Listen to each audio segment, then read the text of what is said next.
આ થઈ જ ગઈ છે અને એનું માર્કેટ પણ ખૂબ તેજી પકડવાનું છે, ખૂબ. એટલે everything that shines or glitters is not real diamond. It can be a lab made diamond. એટલે ઇન્વેસ્ટમેન્ટ કે વેપાર કે ધંધો એમાં ચમકતી વસ્તુ જોઈને તરત આકર્ષી જવું નહીં કે આ કંઈક સારું લાગે છે.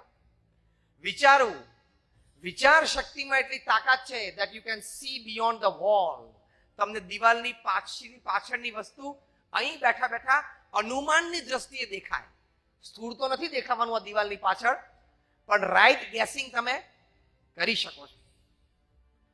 તે ખૂબ ઊંડા વિચાર સાથે જ એ આપણે આગળ વધવું.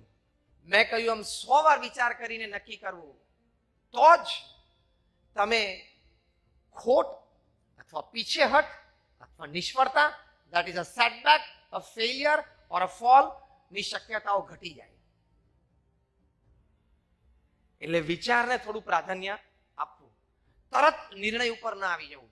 આપણા સત્શાસ્ત્રો પણ શીખવાડે છે કે ધર્મ સંબંધી જે કાર્ય હોય, ભગવાન સ્વામિનારાયણે આ વાત શિક્ષાપત્રીમાં લખી છે કે ધર્મ સંબંધી કાર્ય હોય તત્કાળ કરવું, પણ વ્યવહાર સંબંધી કાર્ય હોય એ ખૂબ વિચારીને કરવું. એટલે શું, પેલું પછી બોલવાનો વારો ના આવે, એટલે આ તો ભરાઈ ગયા, દેશી ભાષામાં બોલે છે ને કે આ તો ભરાઈ ગયા, એટલે એવો પ્રસંગ ઉભો ના થાય. તો એ વિચાર ઊંડાણ પૂર્વક કરવો, કારણ કે આપણને બુદ્ધિ આપી છે ભગવાને, આપણે વિચારશીલ છીએ, એટલે વ્યવહાર હંમેશા ખૂબ વિચારીને કરવો. તો એ ફિટનેસ છે. તો સારી રીતે આપણે સર્વાઈવ થઈ શકીએ. તો ફિટનેસની આ બધી વાતો આપણે સમજ્યા કે સંઘર્ષ સામે ટકી રહેવું, સંઘર્ષની સામે સંઘર્ષ કરતા રહેવું એ ફિટનેસ. પોતાનો આત્મવિશ્વાસ કોઈ દિવસ ખોવો નહીં, વોલ્ટ ડિઝનીની આપણે વાત કરવી, એ ફિટનેસ. ગમે તે સંજોગ અને પરિસ્થિતિ જીવનમાં નિર્માણ થાય પણ સામે બળે લડી લેવું, સુનિલ ગાવસ્કરના પ્રસંગ ઉપરથી આપણે નક્કી થયું કે ફિટનેસ કહેવાય. નવા આયામો શીખી લેવા, મોહિન્દર અમરનાથે હુક શોટ ચાલુ કરી દીધા તો વેસ્ટ ઇન્ડિઝ પેસ બોલરોને ફેસ કરી શક્યા, એ ફિટનેસ. એ પ્રસંગ આપણે જોયો. મહાદેવભાઈ દેસાઈનો પ્રસંગ જોયો કે જીવન પથ જે નક્કી કરેલો એમાંથી ક્યારેય ચલાયમાન ન થવું, એ ફિટનેસ.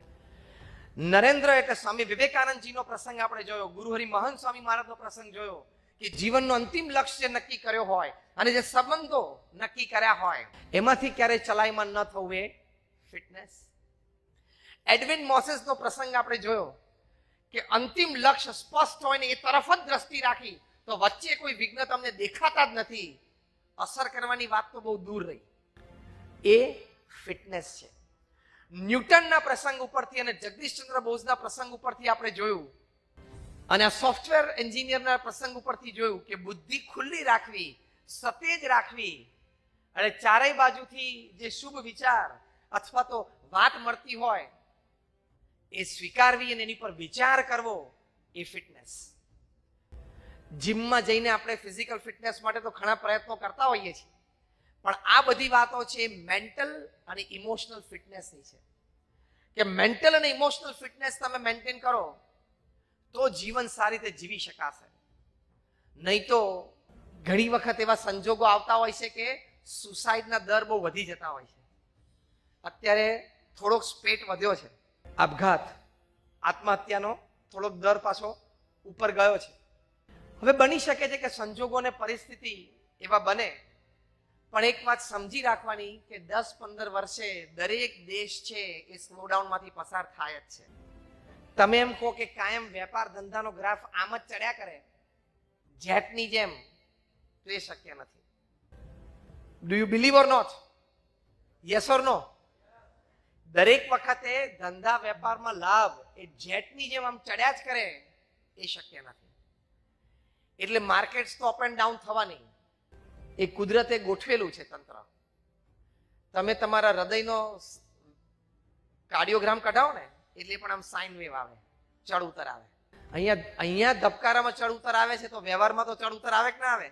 એટલે એ સમયને પસાર કરી દેવાનો હોય, એ સમય તમારી ઉપર હાવી ન થઈ જાય, એ તમારી ફિટનેસ છે. બાકી સમજી રાખવાનું કે every 10 to 15 years every country passes through this cycle.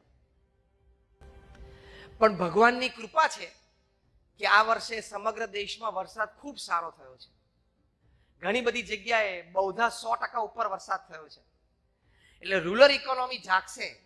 રબાઈ crop શરૂ થશે ને એટલે વિન્ટર ક્રોપ, શિયાળુ પાક છે ને સારો આવશે દેશમાં. એટલે પાછું થોડું તેજી આવશે. શહેરમાં તેજી ગ્રામીણ ઇકોનોમીના આધારે રહેલી છે. જે દિવસે ધરતી તમને 1ના 100 દાણા કરીને આપે ને એ જ દિવસે જ તમારા શહેરમાં ફ્લેટ વેચાય અને એ જ દિવસે હીરા વેચાય, બાકી ના વેચાય.